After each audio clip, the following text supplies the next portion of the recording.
तो भगवान थोड़ी ना कहेगा कि तू मेरे पास में आए तो मेरे चरण की रज लेकर जा। भगवान थोड़ी ना कहेगा कि मेरे पास में आकर तू ये लेकर जा। भगवान तो कहेगा मेरे पास में आया है, मांगना कुछ मत, बस मुझे जो स्नान कराया है मेरा चरणोदक लेकर जा, छीट दे पूरे घर में, संपदा भरना मेरा काम है। जहां मेरी चरण की रज पहुंच गई वहां संपदा स्वतः पहुंचती है, मैं वहां पहुंच जाता हूं। तो चरणों तक ले जा, पर लोग ले जाते हैं, पूजन करते, कलश भी उंडेलते, जल भी चढ़ाते, पर आते समय खाली लेकर आ जाते। भगवान को इतना बुरा लगता, मेरे दरवाजे से खाली जाए मुझे कितना बुरा लगेगा। जो आए वो भर कर जाए, भले 2 बूंद लेकर आओ पर उसमें चरणों तक थोड़ा सा लेकर अवश्य आए। हमारी माताएं बड़ी प्रेम से कहती हैं, आप लोगों के मन में भी ये बात जरूर होगा, जितने लोग टीवी पर कथा सुन रहे हो, फेसबुक यूट्यूब पर श्रवण कर रहे हो, आपने भी सुना होगा, घर की जो माताएं होती हैं, कभी भी घर का रसोई घर का बर्तन जिसमें सब्जी बनाई है, 50 लोग अगर जिम ने आ रहे हैं और कह दिया आज का निमंत्रण है, 50 लोगों का पार्टी है, ये है वो है, सुहागिल है या ब्राह्मण भोज है, तो वो जो खीर का पात्र होगा, जो बर्तन होगा, जो सब्जी का पात्र होगा, माँ उसको खाली जल्दी नहीं करती है। भले उसमें सब्जी थोड़ी ना थोड़ी पड़ी रहने देगी, जब तक सब जिम कर नहीं चले जाएंगे तब तक उसमें पटक कर रखेगी। क्यों? क्योंकि उसमें उसकी बरकत है। उसी तरह जल चढ़ाने के बाद हम जब लेकर आते हैं पात्र के अंदर, ये उसमें उसकी बरकत है।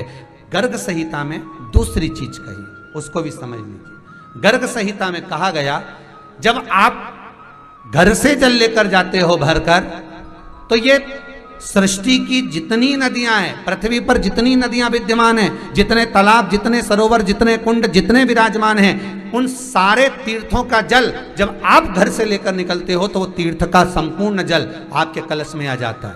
और जब आप उस जल को शिव पर समर्पित कर देती हो और 2 बूंद चरणादक लेकर जब जाती हो, तो शिव महापुराण गर्ग संहिता पद्म पुराण कहती है वो जल साधारण नहीं रहता, वो गंगा जल बनकर तुम्हारे घर को पवित्र करने के लिए पहुंच जाता है। वो पवित्र गंगा जल बन जाता,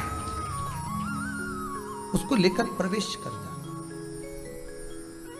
उसको लेकर सामली बारी, 2 तली, शंकर जी की 5 लड़कियां, ऊपर से जो पानी गिर रहा है, बीच में जहां से ये जल गिरता है उसके बीच में एक मोटी लाइन होती है। ये मोटी लाइन शंकर जी की 6ठे नंबर की लड़की है, अशोक सुंदरी, शंकर भगवान की छोटी लड़की अशोक सुंदरी। ये बीच में शंकर जी का संपूर्ण परिवार उस शिवलिंग के पास में होता है। जिस दिन आप पशुपति व्रत करें उस दिन चंदन ये दोनों चरणारविंद में लगाएं और कंकु रोली बीच में जो लाइन है अशोक सुंदरी की वहां चढ़ा, और भगवान शंकर से विनती कर कर उसी रोली और चंदन को मस्तक पर लगाकर अपनी कामना कर कर वापिस सजाएं।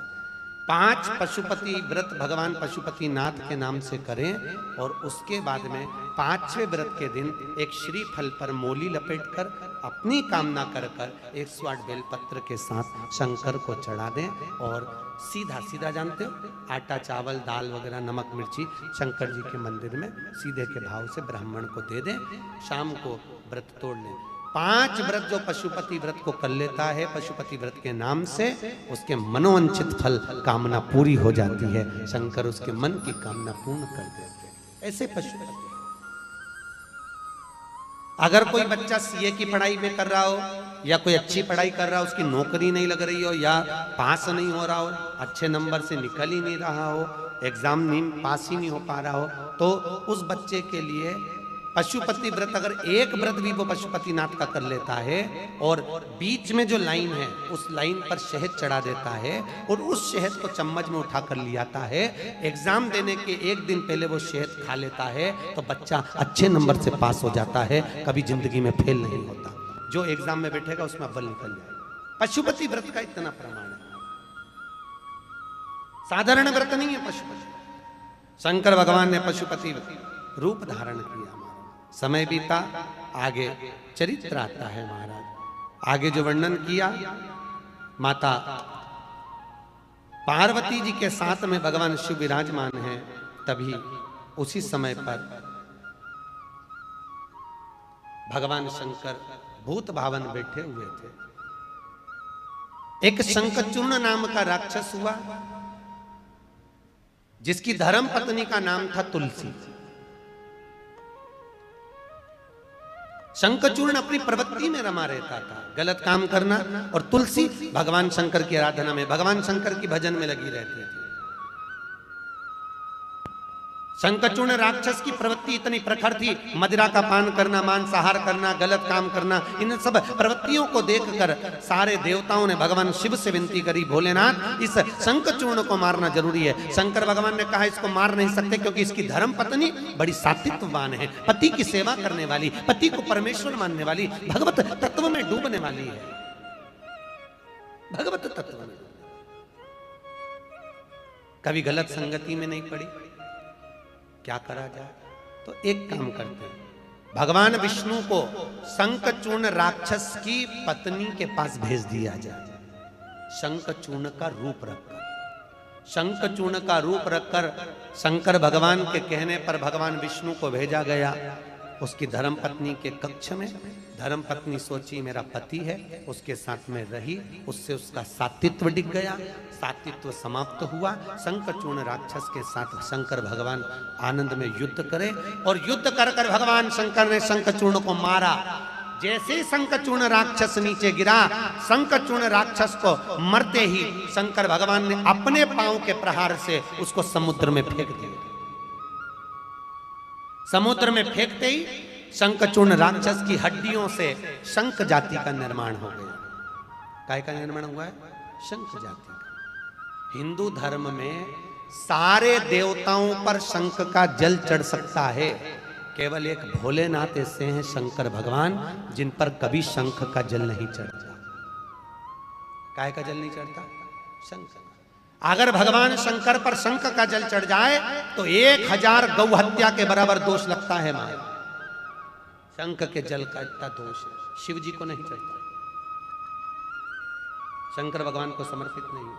शंख का सारे देवताओं पर शंख का जल चढ़ेगा, पर शंकर पर नहीं चढ़ेगा, शिव जी पर नहीं चढ़ेगा, क्योंकि भगवान शंकर ने शंखचूर्ण राक्षस के वध कर कर उसके चरण का प्रहार कर कर भगवान ने उसको समुद्र में पटका, जिससे शंखचूर्ण राक्षस की हड्डियों से शंख जाति का निर्माण हुआ। शंखचूर्ण राक्षस की हड्डियों से शंख जाति का निर्माण होता है। महाराज यहाँ पर तुलसी का जो सात्वित्व डिगा, तुलसी क्रोध में लाल हो गई और लाल होकर भगवान विष्णु से कहा नारायण तुमने मेरे साथ छल करा है, जाओ मैं तुम्हें श्राप देती हूं कि तुम पत्थर के हो जाओ। और तुलसी अपने ऊपर जल डालकर गंडकी नदी के रूप में बहने लगी। गंडकी नदी के रूप में जब तुलसी आई तो गंडकी नदी प्रकट होकर बोली, ए शंकर भगवान तुमने मेरे पति को मारा है, इसलिए मैं कभी भी तुम पर नहीं चढ़ूंगी। पूरी दुनिया में केवल एक ही जल है, गंडकी नदी का जल, जो शंकर जी पर कभी नहीं चढ़ता। महाराज गंडकी नदी कहाँ है? चीन और नेपाल की बॉर्डर पर। आप लोग अगर पशुपति गए हो, नेपाल गए हो, तो नेपाल में अगर शंकर भगवान का अभिषेक होता है तो वो आपसे पूछते हैं पंडित जी ये जल कहाँ का है। अगर आप बोलेंगे कि हम भारत से लेकर आए हैं, इंडिया से लेकर आए हैं, तो वो जल शंकर जी पे चढ़ाने देंगे। अगर आपने कह दिया नेपाल का जल है तो वो नहीं चढ़ाने देंगे, क्योंकि वहाँ गंडकी नदी का जल आता है और गंडकी नदी का जल शंकर को नहीं चढ़ने देते। गंडकी ने कहा, तुलसी बोली है, गंडकी बोलती है नारायण तुमने मेरे साथ में गलत कृत्य कर कर मेरे सात्वित्व को डिगाया है, इसलिए मैं तुम्हें श्राप देती हूं, तुम पत्थर के हो गए और तुम्हारा प्रागट्य मेरे जल से होगा। आज भी गंडकी नदी का नियम है